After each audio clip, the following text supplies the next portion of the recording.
પૂછવું છે, ગાંધી બાપુની હત્યામાં જેણે ષડયંત્ર કર્યું હતું એ સાવરકરના ટી શર્ટ પહેરાવીને અત્યારે સાંગાણી સ્કૂલના શિક્ષકો અને આચાર્યો બધા વિદ્યાર્થીઓને પહેરાવ્યું છે. વિદ્યાર્થીઓ, મારે તમને પૂછવું છે, ગાંધી બાપુના હત્યામાં જેનું નામ ષડયંત્રકારી તરીકે હોય એમનું ટી શર્ટ આપણે પહેરાય? ટી શર્ટ પહેરવું જોઈએ એવું? આ મુદ્દો છે. ક્યાં છે આચાર્ય?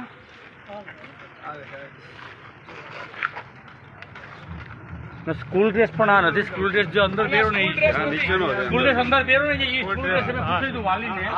આ સ્કૂલ ડ્રેસ છે સ્કૂલનો અને આ ટી શર્ટ વાળો ડ્રેસ ને દબાવી દીધો.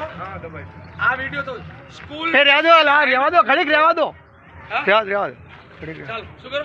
રહેવા દો ને. ટી શર્ટ કહું છું, નહીં, સ્કૂલ ડ્રેસ ને અંદર દબાયો અને આરએસએસ ના સાવરકર વાળો ફોટો લઈને ફરે છે. આ બરાબર ના કહેવાય. એટલે તમે આ વિડીયો છે એ તમે લોકોએ તમારી રીતે નક્કી કરવાનું બેટાઓ કે આપણે ગાંધી બાપુને પહેરીને નીકળશું કે સાવરકરને પહેરીને નીકળશું. આપણે ગાંધી બાપુને પહેરીને નીકળવાનું કે સાવરકર? આ તમારા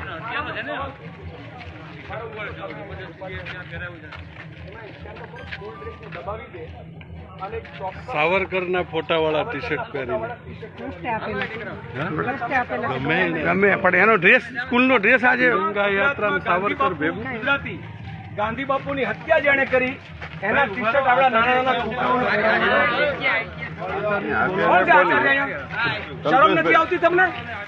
ગાંધીના હત્યામાં સાજિશમાં જે વ્યક્તિ હતો સાવરકર એના ટી શર્ટ પહેરાવીને તમે છોકરાઓને ફેરવો છો?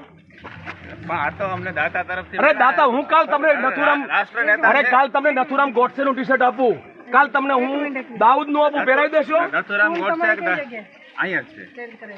ચેન્જ કરો, ના ચાલે આવું. કાલ નથુરામ ગોડસે ના આપશે, કાલ રંગા ને બિલ્લા ના કોક આપશે, દાઉદ ના આપશે, કાલ દાઉદ ના આપશે.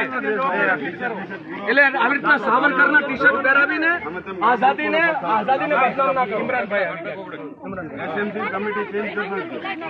એસએમસી કમિટી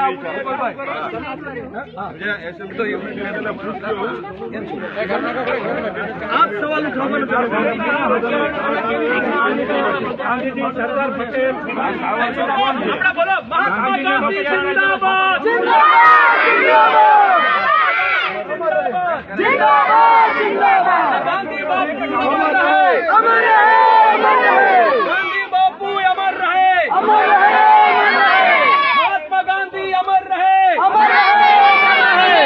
અલા, સરદાર પટેલ ને ભૂલી ગયા? શરમ? સરદાર પટેલ ને ભૂલી ગયા? તમે સાવરકરને મોટા કરો છો, ગાંધીજીના હત્યારાને મોટા કરો છો. સરદાર પટેલ ને ભૂલી ગયા, બાબા સાહેબ ને ભૂલી ગયા અને તમે ગાંધીજીના હત્યારાને તમે અને જે અંગ્રેજોને પેન્શનખોર છે એમને તમે અત્યારે મોટા કરો છો. આ ટી શર્ટ કાઢી નાખો, કાઢી નાખો.